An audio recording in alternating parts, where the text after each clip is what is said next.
The member for McMahon. Thank you very much, Mr Speaker. My question is to the Treasurer. Treasurer, how much has revenue fallen between the Coalition's 2014 and 15 budgets? Leader of the House.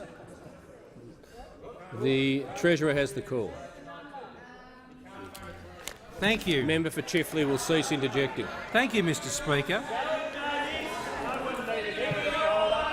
Member for Grindler. The Treasurer has the call. Thank you, Mr Speaker. Member for Wakefield's warned. The government, Treasurer has the call. The government is committed to strong economic management and strong management of our budget. And in dealing with the challenges that we face, Mr Speaker, from time to time there are measures that have to be added to the budget, which I know those on the opposite side of the House would agree have to be included in our forward estimates and for our budget expenditure for this year. And they would know that since the last budget, which we brought down, which was forecasting a rate of expenditure of 25.9% of GDP, 25.9% of GDP, Mr Speaker. This now includes and has had to be added to it roads to recovery funding, the Syrian humanitarian crisis response, and also the delay of the higher education reform delays, Mr Speaker. The Treasurer will resume his seat. The member for McMahon. I haven't called the member for Watson. I haven't called. As soon as the member for Jagger's ready, I'll recognise the member for Watson. Member for Watson. No, just to give him a chance to look it up. Is there a point of order? Yeah, there is. What's the point of order? On direct relevance, revenues about the money the member for Watson will resume his seat. The member for Watson does not have the call.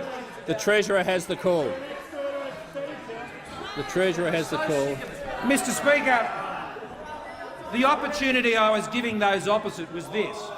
To put the budget into balance, you need to ensure that your expenditure, you with me? Your expenditure is less than your revenue.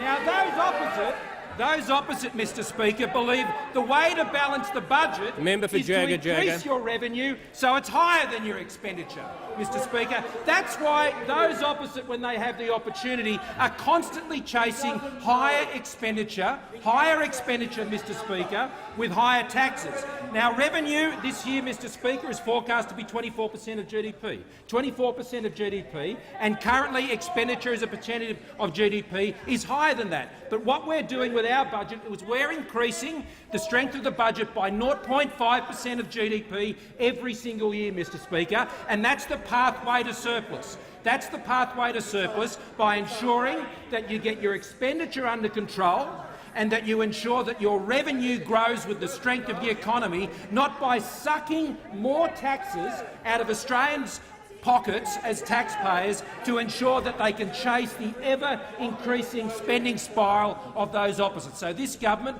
is focused on getting expenditure under control and ensure that we grow receipts based on a strong economy, not on the taxing appetites of those opposite.